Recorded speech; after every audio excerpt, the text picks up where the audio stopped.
All right. Hi, welcome everybody. This is Madelaine again from My Juice. Enjoying some really beautiful, deep conversations with amazing people. And today I've got one of my good friends, Mark Campbell, on the call with me. Now, Mark, for me, I feel like I've known Mark for years, right? But we've actually just met each other a year ago, or not even a year ago, because we started studying together hypnotherapy. And I remember the first time I met Mark at the hypnotherapy class, and he stands up and he tells us that he's a real estate agent. And in my head, I'm going, real estate agent? Wow, that's a really interesting move from being a real estate agent to wanting to be a clinical hypnotherapist. And through the whole year, we've gotten really close. We have a mastermind group. I've got some plans for this year. I'm putting together maybe a TEDx up in our area. There's a lot of things going on. So I thought to myself, let's put Mark on and let's have a fun, deep conversation with Mark. So hello, Mark. Hi, Madelaine. How are you? I'm really good. I'm excited to have you here. Yeah, so thank you. I normally do, starting off with, I pick a card from my little box of questions that I've put in. I've just done 101 deep, powerful questions. Cool. So that's normally how we start. And then we kind of kick up from there. I want to ask you lots of questions, and then who knows where this will take us. It's always a surprise. So yeah, beautiful. The question is, what would you do if time was not an obstacle? Wow, that's a really hard one. And I watched a documentary recently where, by the name of, I think it was called Grief Walker. They're really good if any of the listeners want to look it up. I think it's Dr. Stephen Jenkins is the guy it's about, and it was looking at Western culture and looking at a lot to do with the way that we tend not to want to look at the idea that we have a limited time and death, and he refers to Western culture as death phobic.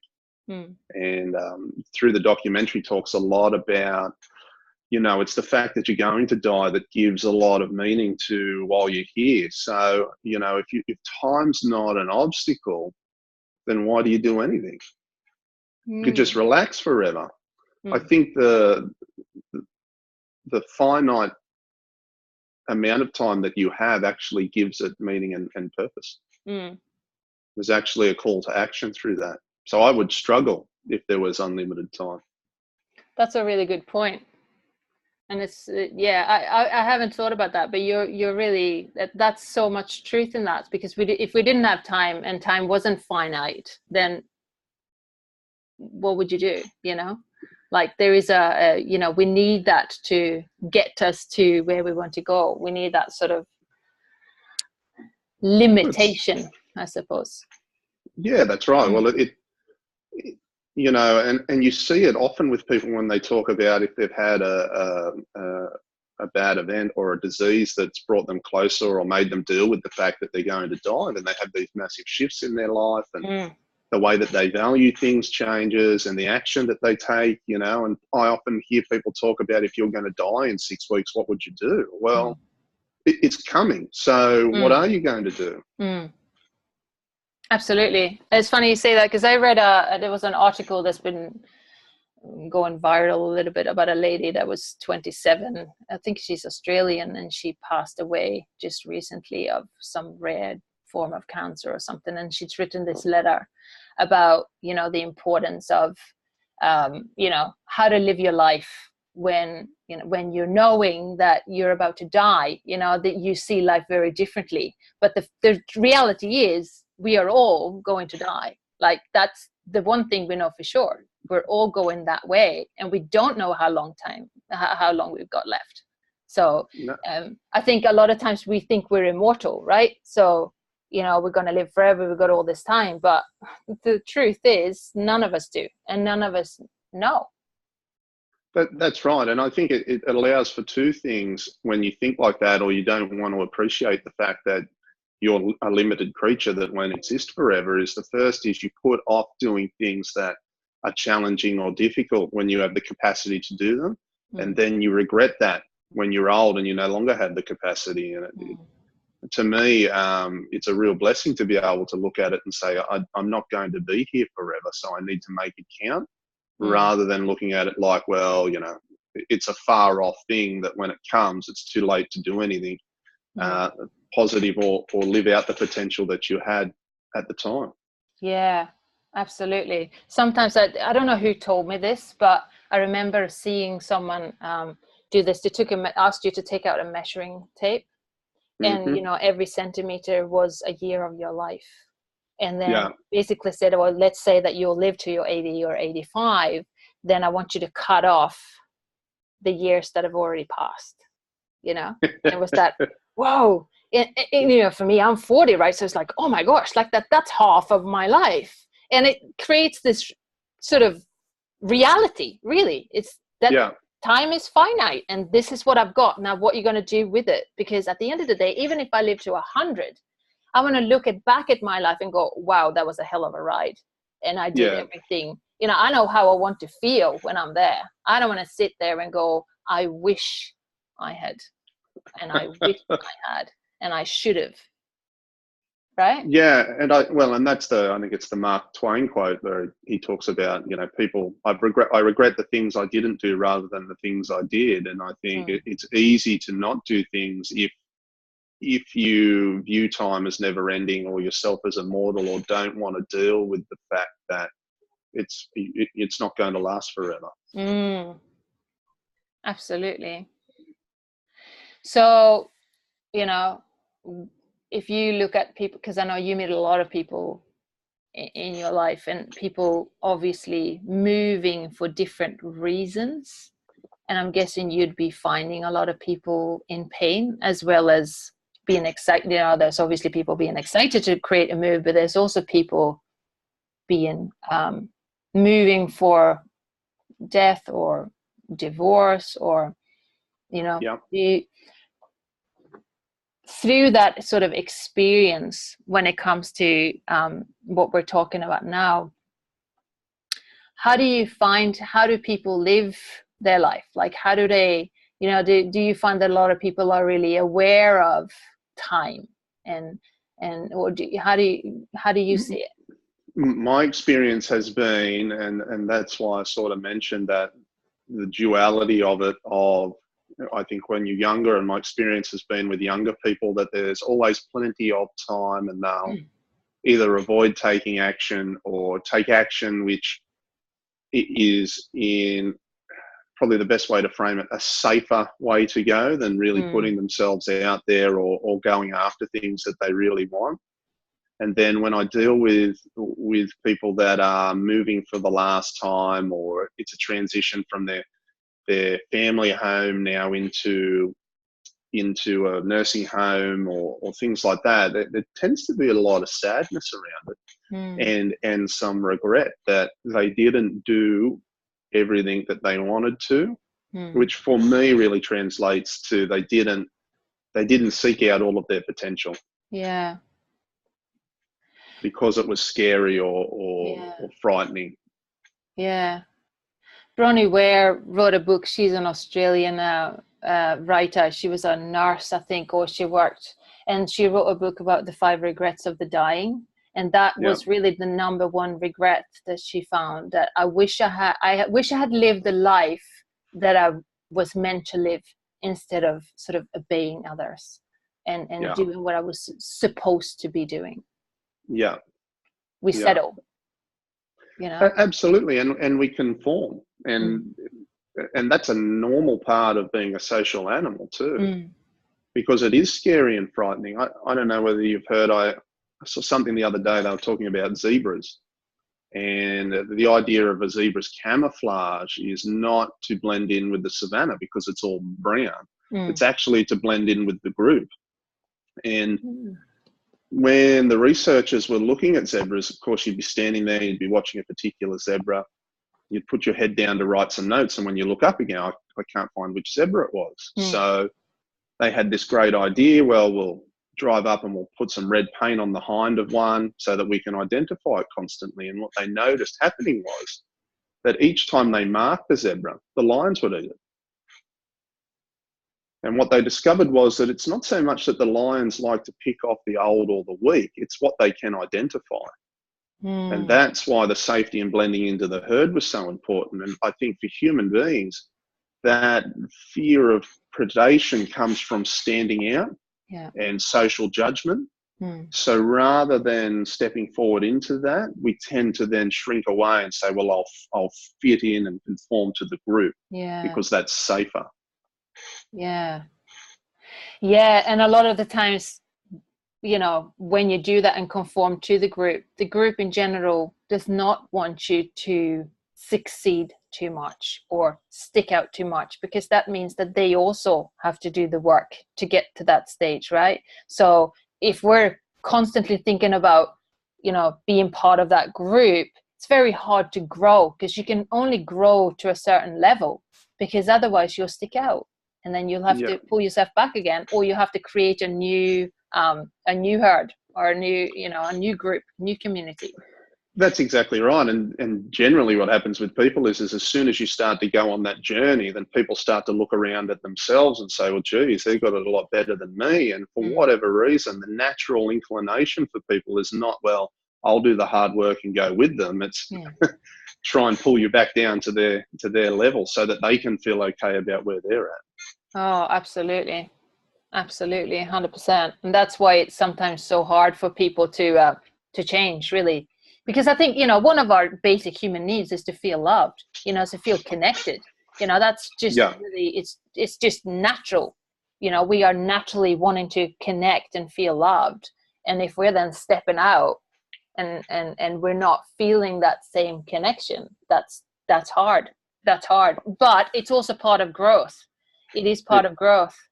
It is. And because, you know, our biological systems are so old and so ingrained with so many programs that we still don't understand, that I think that feeling for acceptance and love from a biological sense, I imagine means that I'm accepted and protected by the group. And, you know, 400 or 500 years ago, if I wasn't accepted and loved and protected by the group, then I was on the outskirts of the group, which means I was the one that was going to get eaten. So there's that deep, that's I think why you feel it so much in your body. If there's social judgment going on, all of those emotions and those feelings are driven by the fact that traditionally that meant that you were most likely to get eaten. So because I know that you are a person that, you know, it's actually not that scared of stepping into something new, you know, how do you do that? How do you stay true to yourself and kind of dare to step out and take yourself to the next level, or whatever you want to call it, without kind of feeling that sense of disconnection, or like, you know, don't fit in? I definitely still feel it.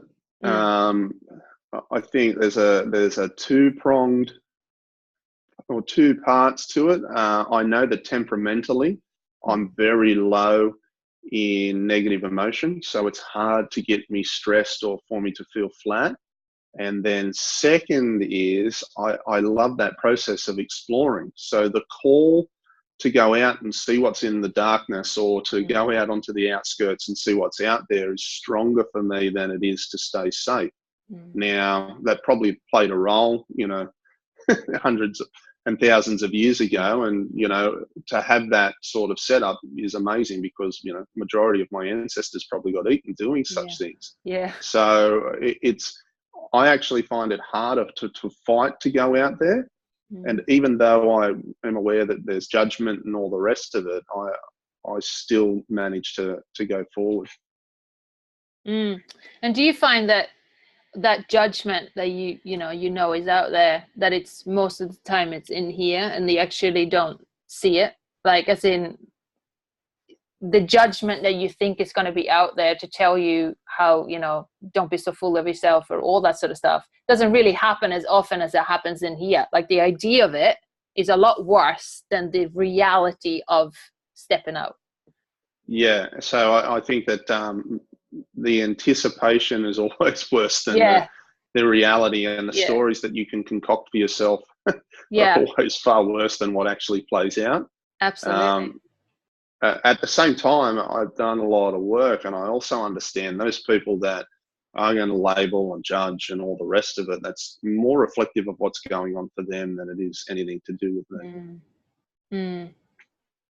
So being a real estate agent, I know that I've got my idea of when someone tells me that they're a real estate agent, I've got like an idea of what I think they are. Now I've changed because I know you. Yeah. And I know, actually, I'm only joking. I actually know other real estate agents and they're really cool. So it's not the truth, but it's funny. We have this idea of, could be any profession really. We have this idea of who they are, as in if you work with that, then that's your personality. Have you found that in your business, that people kind of assume that you are a certain character without you even, showing? Yeah, well, absolutely. And I think it's a basic human thing to make generalizations. Yeah. Because that then makes the world a little less complex for us to deal with. Yeah. And so, I very rarely meet anybody that doesn't have their guard up about me as a person when they find out the profession that I'm in. And quite often, for instance, like doing the hypnotherapy course and bits and pieces, you can see people's faces change if they've dealt with me for a couple of hours, or we've done a couple of sessions, or it's 3 or 4 days in, and then find out I'm a real estate agent. It's like the two different, there's me, and then there's the model that they have in their head in a real estate agent, and they don't marry up, and it's confusing. Yeah. So why do you think that is? Why do we have such negative perceptions about that profession? Well, I think, they say that good news doesn't travel that far, and bad news always travels quickly and a long way. And then what happens is I think if someone is seen as having a shady character, then we're going to remember that. And so we're alert when we're dealing with them. And I think that just propagates then. So, the amount of people that are in real estate that are actually bad people, I don't even think would make 1%, because there's millions of homes all over Australia at the moment who, have keys with real estate agents and the code to their safe and everything else like that, and it all gets returned. So exactly right. But as far as them being a potential threat to people's money, which in this day and age is an important thing for a lot of people, then it's something that you'll remember, so it sticks there. And then you make the generalization that all real estate agents are like that. Yeah. And also, like, I was kind of curious you've got a really tough job, right? Because you need to satisfy two different kinds of people. You're selling for someone, and you're wanting to get the highest price, but then you need the buyer to buy it, and you need to satisfy them. So it's very hard to win that, because it's two opposites, right? And you have to try and find a happy medium. Like, that's tricky. Yeah, absolutely. Let alone, and the level of complexity can come very quickly and go up, because what happens if you've got multiple buyers that want to buy the one property, so then it's not trying to satisfy two parties, it becomes 3 or 4. So, I think that, and maybe one of the reasons that real estate agents do have a bit of a bad name is that the level of study that you need to do to get into real estate is literally like a few-day course. So if I want to be a financial planner, I have to go to uni. If I want to sell your largest asset, it's a couple of day course and away I go. So, you've got a lot of people that mean well that are unskilled that can, create major issues. Yeah. Oh, that's interesting. So, so you started studying last year hypnotherapy, and I know that you're finishing that through this year, and then you've got loads of other things that you're going to do. Yeah. For me, it feels like you're in a state of transition. You're moving from doing real estate and all the knowledge you've received from that. I can imagine you were pretty darn awesome at doing that job. But there is obviously a reason why you're wanting to move to another area. Tell us about the journey. What's caused you to wanting to move? So I was always interested in psychology and the way people process things, and why they do what they do and what causes that. and interested in people. So I originally had got into sales, selling fruit and vegetables down in Sydney, and then transitioned into real estate. And my love of people and wanting to understand them led to an easy development for my sales skills. And, as I was dealing with more and more people, I started to get this inclination, because obviously, as we mentioned earlier, quite often you're dealing with people that are in pain or going through a difficult emotional transition, or it could be financial. And for a lot of the time, I started to think to myself, wow, I want to go deeper with these people and help them. And that sort of started to foster some of the things that had been in the background for many years that I was interested in. And I started to dig in and learn more about, when someone's grieving and going through the selling process, what are they actually feeling, what's happening for them when they're under stress. And, I've also during this period had 3 little ones all come inside of 3 years as well. So there was a massive shift inside of my life there as well. And I really got this yearning to want to transition from not just helping people on a surface level transition from home to home, but also improve the quality of their life and the way that they operate and their awareness about themselves. And so started to make the transition to more study, and now I'm at a point where I'll finish a lot of study this year, and it starts to be, how do you transition out? How do you create a new business while you maintain income to look after a family and all of those sorts of things? So I'm right at I'm probably halfway into the descent into into the unknown, or into the darkness, to try and figure all of that out so we can come out the other side. Wow. And it's funny because you said I help people now transition, and now you're going to help people transition in just a deeper way, I suppose. So it's kind of a deepening, you've done something and now you're going deeper. It's it's all from here, really. It's all wanting to help people to transition, really. Yeah, that's exactly right. And for me, then it became more about the types of interactions you get to have with people, and that deepening process, to go from just a surface level transaction to more of a deeper emotional.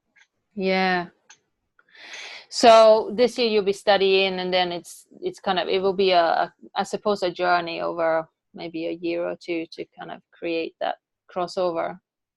Yeah, absolutely. And for me, some of the things that are coming up, I think need out there at the moment to sort of help men get a bit of an identity about, how do you bring masculinity into the world in a positive manner with all of the negativity around it at the moment? How do you help and support women through masculinity? And then, for men, trying to get a bit of an identity about, well, what's my role now? I see a lot of guys going through issues here at the moment where it's like, I want to do really well and provide for my family, but I don't want it to be seen as a controlling or negative thing to want to be the top breadwinner. I want to be proud of that, but it feels like I can't be. And then also the transition, because I did it very quickly with a massive shift from being just in a relationship and the expectations around how that works versus a relationship with children, and my expectations around how that should work. How do we work together and still get our needs met as a partnership so that we can serve the kids, as best as possible? Absolutely. And what you're saying now, supporting men in this sort of transition, because that's another transition, right? What's happening on the planet right now with how, because we don't want to remove, the masculinity. I mean, it's funny because it swings like this, right? But it will find a balance, and it is really, I can imagine, because I'm not a man, but I can just imagine it would be a difficult time for a man right now, because you've got this sort of very negative aspect of being a man and the masculinity, you know, that has really kind of been shown. It's opened up a lot right now. So it'd be hard for a man to sort of, where am I? Because I still want to be who I am, but I want to support the females, and it must be difficult. It's very foggy, and because there's so much, you know, or so many people have acted inappropriately and in the wrong way, you know, and then again we make these generalizations that you've got, you know, good guys out there that are totally disengaging, because how can I be a part of this and win? I can't. If I'm overly strong, you know, overly assertive, which can then be interpreted as aggressive, I'm oppressive. But then if I'm submissive and seen as weak, well, I'm not accepted either and seen as no value. So there's no sort of middle ground. And I see a lot of people pointing out the ways not to act, but there's not much out there for men to go to and say, well, how do I bring masculinity forward in a positive manner? Yeah, absolutely. And I find as well that it's not actually just men. It's actually women too that needs to find that balance, because you know, the truth is we all have masculinity and femininity within ourselves, and that's also a little bit of that balance is also something that's happening right now, you know, because a lot of women that became successful 10-15 years ago, a lot of them were really strong. They had that sort of masculine part of them, and now we're bringing in this sort of new female energy into it, and that's sort of coming up more in the world. And it's hard even for women to know, okay, you know, because there is this idea that, you know, you're too females are weak and we are this and we are that, you know, there's all this silly things that we've, you know, created as reality, right? So even for women, it's hard to it's also a bit of a challenge right now to create that sort of balance within ourselves to find our truth. Yeah, I can imagine. And then, you know, I not being a woman, but, you know, knowing quite a few that are in the corporate world and inside our business, it's such a diverse and complex amount of things that you guys have on your list of boxes to tick to feel like you're complete now is crazy, you know, like I've got to have a career, I've got to be self-sufficient, I've got to be self-sufficient financially, I've still got to contribute around the house, I've got to have kids, I've got to be a good wife, I've got to be a good mother. Like, my God, you know, it must be a difficult thing to then look at and say, well, actually, I just want to focus on this, and it may be I just want a career and I don't want to have kids. It may be I just want to be a fantastic mum, and to commit to that and then put up with I would imagine there's a lot of judgment around that from other women. Absolutely. I mean, we are so quick at judging ourselves, you know, our own kind. Really, I find that a lot. Like a lot of the time it's women judging women more than men doing it. You know, and it is hard. And I find, for me, and this is just my perception, and it could be right, it could be wrong, but I find a lot of the times there's all these ideas of who we should be, this perfect woman with the job and the children and the perfect family and blah blah blah blah blah. It's all this, right? But underneath it, there is still a sense of I need to do all this stuff to feel like I've done enough. Like I need to have all of this because that means that I've succeeded. And it's this screwy idea of what success is. Like success becomes this row of achievements that we need to have, and we forget to check in and go, well, what do I want? You know, I might not want all these 20 things. I might not be interested in any but 2, right? But it's this idea of like, I need to do all of that, and this all needs to be perfect. Plus I need to look perfect, and, you know, I need to train, and I need to all this stuff, right? Because there's a lack of feeling like I'm enough just the way I am. Yeah, that's exactly right. And I think that there's, you know, to go with the huge amount of pressure, that there's that we deposit these ideals, let's say, or we develop what is good or what is success out of what we glean from our experiences. And one of the things that I've noticed myself going through as I've started to go through this transformation over the past 18 months is looking at some of the things that I used to define as good or success and really asking myself, when did I decide that and why? Yeah. And that's not something that I think enough people look at, is we put these things out there that that's what we need to do. And I think at the basis of it, as you just mentioned, to feel like I'm enough, which is, you know, I'm of value to the people around me, which means I'll be accepted and loved again. But we never understand why it is that we're doing that. We never get to that point. And then, you know, because then you get to understand, okay, well, if I want to be valued and loved, well, why is that thing that I'm aiming at going to do that for me? Absolutely right. Absolutely right. It'll be interesting because I think this next few years on the planet is going to, you know, we've had a lot of sort of shifts right now, you know, a lot of people in charge, and you know, there's huge shifts happening, and I think it'll be really interesting to see what's going to happen in the next few years, because I see myself that in a few years it's all going to start to level out, you know, but it will be like this a lot before we sort of find our happy medium, you know. And there's a lot of mental health issues out there right now, and I think that's because of that too. We are really sort of what we see outside of ourselves in the world is really what's going on in here, right?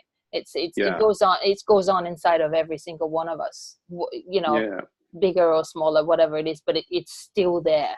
We're dealing with that within ourselves too. So and it's interesting you mention it, and I forget who made the quote to me one day, but with different leaders and governments and all the things that are going on, and they said to me, you know, the thing with democracy is you always get the government you deserve. Yeah. Because it's a reflection of what's going on with the people. So, you know, what you're seeing is an exact mirror for what's happening internally for a lot of people all over the planet at the moment. Yeah, and it's exactly what, you know, it's kind of why people come to therapy or coaching, that, you know, that sometimes we need to get to the real pain, right? When it's so bad that we can't think of anything else than going to get help. Yeah. Or saying, that's enough. Like, no more, I can't do this. A lot of us need to get to that stage to create the change. And you can see that in the world. Like, there's, you know, things go down so low, which causes people to go, okay, I don't know what I want, but I definitely don't want that, you know. And then there will be an absolute opposite that will happen after that, because people realize, okay, shit, thinkers could be really bad, and I don't want this. Yeah, that's right. And I think that's that, you know, the hero's journey, or that stage of transformation, is that as you change, parts of you, either, you know, however you want to frame it, need to burn off or die or whatever it is. And that's really painful, but it has to happen to make way for the rebirth or the new parts to be integrated. And I think at the moment we're descending quickly into that point where things are going to have to burn off or change or be removed for something new to emerge. Yeah, and exactly what you were talking about before, you know, the idea of why you want to transition and move into another area. That's really where we're heading. Like, that's really what's needed, because like you said, we're seeing the problem, we're seeing what's going on, but the solution isn't quite here yet. We're still trying to figure out where to go, what to do, you know. And that's when we need people like you that come in and explore these new ideas of, you know, what does masculinity look like now? You know, 100 years ago, it looked like something completely different. Where are we right now? You know, and how do we build a positive future for ourselves from there? You know. Yeah, that's exactly right. And unfortunately, there's going to be a lot of instability on the journey as people, you know, come to terms with what are our ideals now, because what we're clinging onto from the past doesn't work anymore. There will be parts of it that need to come along, but there will need to be new ways of doing things. So, I know you do a lot of reading and, you do a lot of research, not just studying, but you actually, you live this. That's Yeah. why we get on really well, because we're both kind of, this is our life, right? What's a Yeah. book or something that you've sort of seen recently that you could maybe pass on to people that's really interested in this new era of masculinity and the future? Do you have anything? Well, particularly for men, but I mean, it could be used for women to get a deeper understanding as well. I just read, and it was Robert Moore's the four main archetypes for masculinity. So Okay. the lover, the warrior, the magician, and the king, Mm. which starts to explore. In the book, they talk a lot about what's happening at the moment is that you have a loss of rituals inside of society now. Mm. And so you're getting a lot of men getting to the point of a lot of power that still have, in their words, boy energy.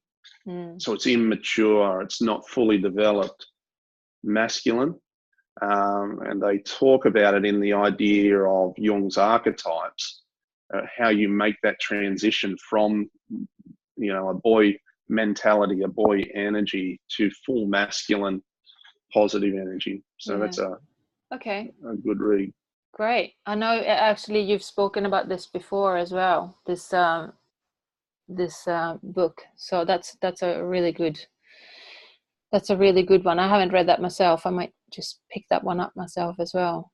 There's a Yeah. documentary as well, and I forget the name of it now, but it also explores masculinity and what it's like to be a man, and especially when it comes to raising our young boys, Yeah. raising our children, because that's another thing. It's we need to find a new paradigm and a new way to do this, because we want to raise them as being proud of their manhood, right? But then still it doesn't look like it did. Yeah, that's It's exactly changed. right. Yeah. And it's about, I think, for a lot of guys, you want to feel proud. So we talk a lot these days in spiritual terms and in therapy about self-love. And I think for men, a better way to frame it is self-respect. Yeah. So they want to see themselves as being able to go out in the world and achieve things and do things that are of value, either to their peer group or to their family or friends, because that gives them that self-respect. So, I think that it's about how do you aim up and teach your kids how to do that, and for it, for them to take that out into society and aim it productively and in a positive manner, rather than getting off track with it like some of the guys that are in the news at the moment.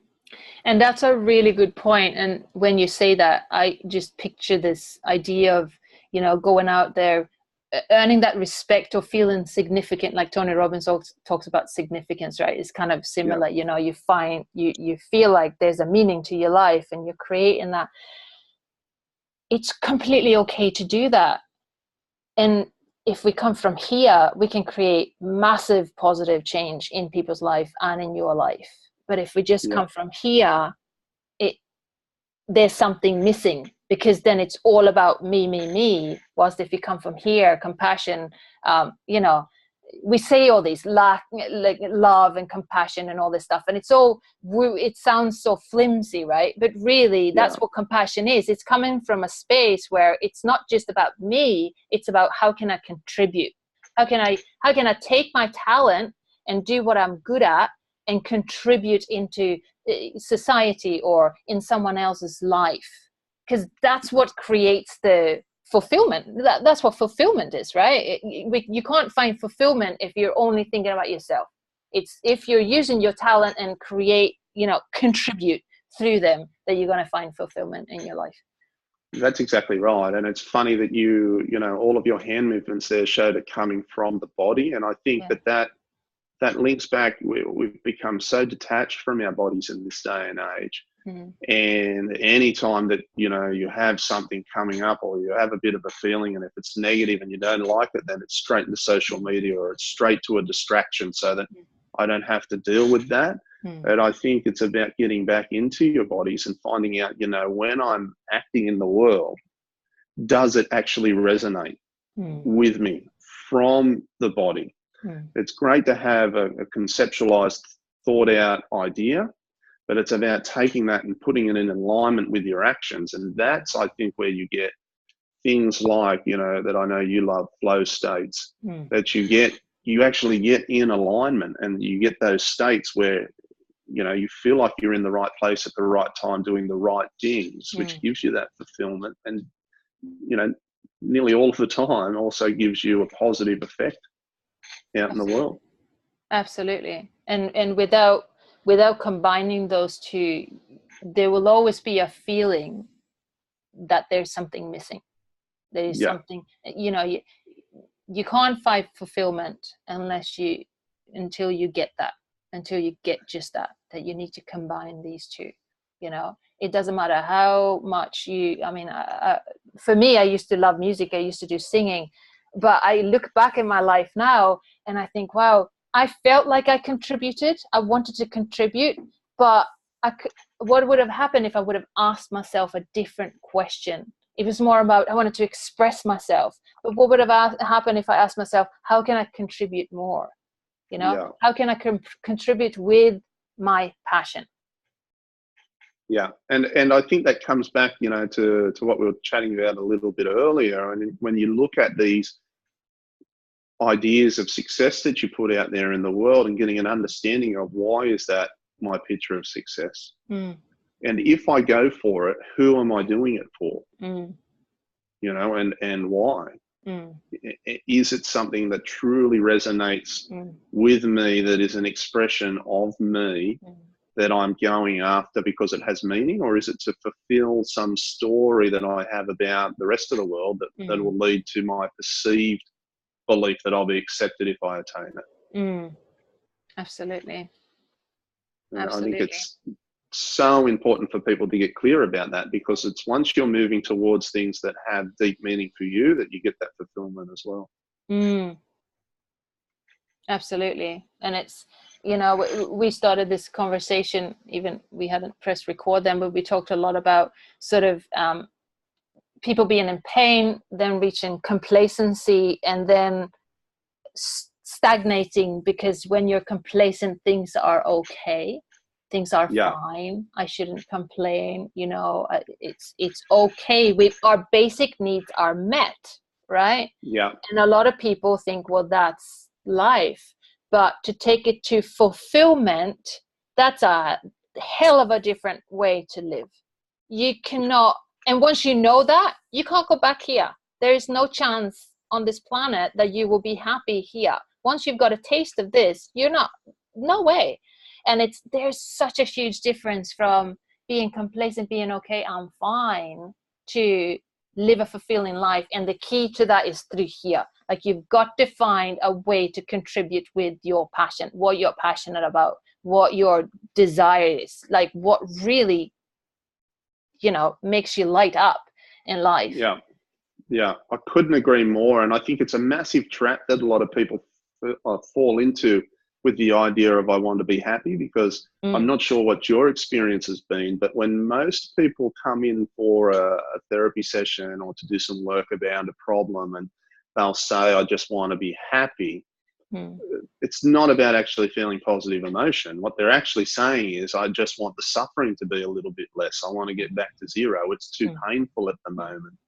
And, I think that idea of happiness is actually tied in together with the moving towards something that is a deeply meaningful, a real expression of yourself. And it's the working hard towards that gives you the intimations of happiness as you go along. But happiness, for me anyway, falls a long way under the fulfillment that you feel that you're achieving something deeply meaningful. Absolutely. Happiness is just, you talk about, positive, being positive, think positive, and all this sort of stuff. Sure, it's great, right? It's great not to focus on the negative all the time, and it's great, like now is a big thing to focus on gratitude, to think about what you're grateful for every day. That's awesome, right? But there's a whole spectrum of you. you know. And it's like, even if you think about what you're grateful for all the time, it's going to get you to a certain state, but it's not going to get you to the next phase. And you need to bring all of you with you, you know, even the stuff that you don't actually like about yourself, you know. It's all of that, you know, because you can't create fulfillment without bringing all of that with you, you know. The minute you start hiding things or pushing things to the side, pretending that you don't care about you, you know, they'll keep knocking on the door until you look at them in the eye and go, okay, you know. That's exactly right.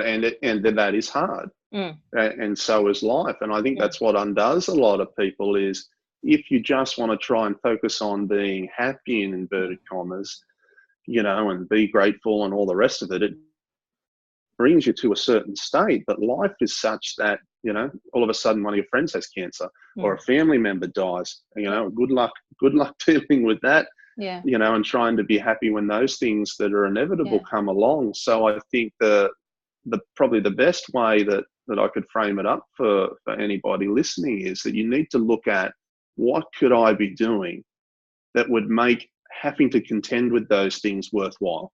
You know, I'm going to have to deal with them anyway. Yeah. So what could I be doing that when those things come and knock, I can say, yeah, well, it's worthwhile because I'm on this path. Yeah. Yeah.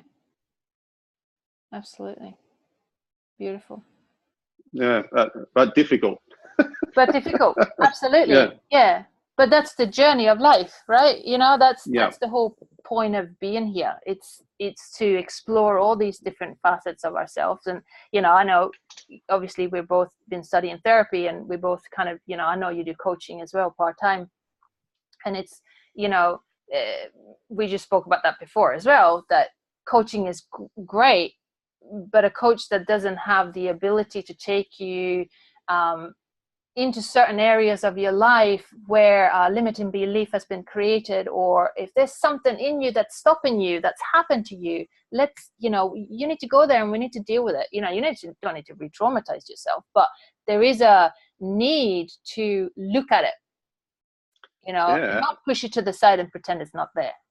Absolutely. And through, you know, reading a bit of Jung and listening to Dr. Jordan Peterson, I love the idea that from a mythological sense, you know, the dragon is a scary thing and it can hurt you. And if you think about those moments like a dragon, but then the dragon always guards gold too. So it's about going back and extracting the gold out of that experience that you can integrate into yourself, that will allow you to move forward.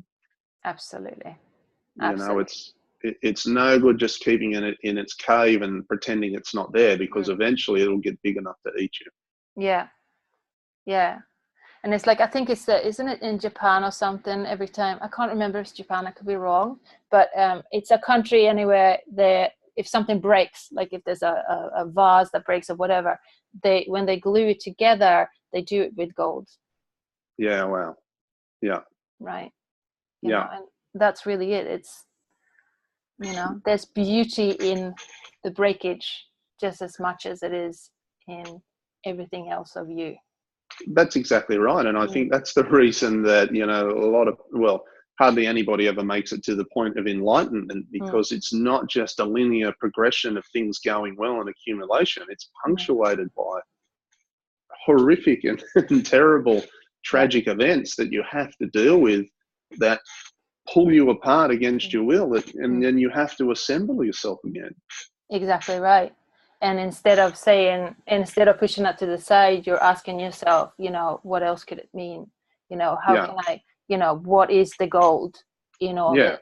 And that is hard, because a lot of times we don't want to deal with that. You know, it's too difficult, it's too painful, but that's where the beauty lies. And it's often where the juice of you is, right? It's like there is something in there that is so beautiful and amazing, that is like the thing that will create the fulfillment that you're looking for. There's clues in that pain. Yeah, exactly. And I know you think a little bit down these terms as well, but for me, you know, if we look at it and say, well, we're all co-creators. Yeah. So any event that happens, we've manifested it, whether we've done it consciously or unconsciously. Yeah. So the key is to go back and say, and as painful as it is, what was my role? How did I help how did I contribute to this being this bad? Mm. And if you can do that and look at it and say, okay, I can accept that maybe wasn't the best, but I can learn from it and now improve, you're actually going to turn on different sections of yourself or allow them to come forward that'll make life 1,000 times better as you go forward. Absolutely. Absolutely. For sure. Because if you don't, then it would just become a negative event. You know, you won't have learned anything. And that's exactly right. So. And will most likely repeat. Mm. I can't wait to see what you're going to create the next couple of years. It's going to be really exciting, and the world needs that. Where you're going, where you're heading. And the cool thing with creating this journey for yourself and just following your truth is that you're never alone. You know, there are people on the planet that's doing this. And that's amazing, because a lot of the time when we do stuff like this and we want to create something remarkable and support the planet or people, whatever, you can feel like a lonely journey. But with just a switch of a mindset, you realize that you're never alone in doing stuff like this. There are people right now in that state, in a different circumstance, but they are wanting the same as you want. They're wanting that future. They can see that, they can taste it, they can smell it, they can touch it, right? And it's so fascinating. You know, it's like you've got an invisible tribe around you. You might not know who they are, but they are there. Well, and that goes right back to something that we mentioned very early on, and that's that taking that courage to put yourself out there and be seen. Yeah. And you know, I think unless you're brave enough to do that, then how will anybody else know? And it's always surprising when you come forward with something like that, how many other people go, oh wow, I was feeling exactly the same way. Yeah, exactly right. We're never alone. Yeah. Never. Thank you so much, Mark. It's been an absolute pleasure. My pleasure. Thank you. So the last thing I normally do is like the quick five. It's 5 not full, they're incomplete sentences that you will complete. Okay. You ready? Yep. Okay, cool. The world is beautiful. I love it when I'm with my kids. If I had time, I would.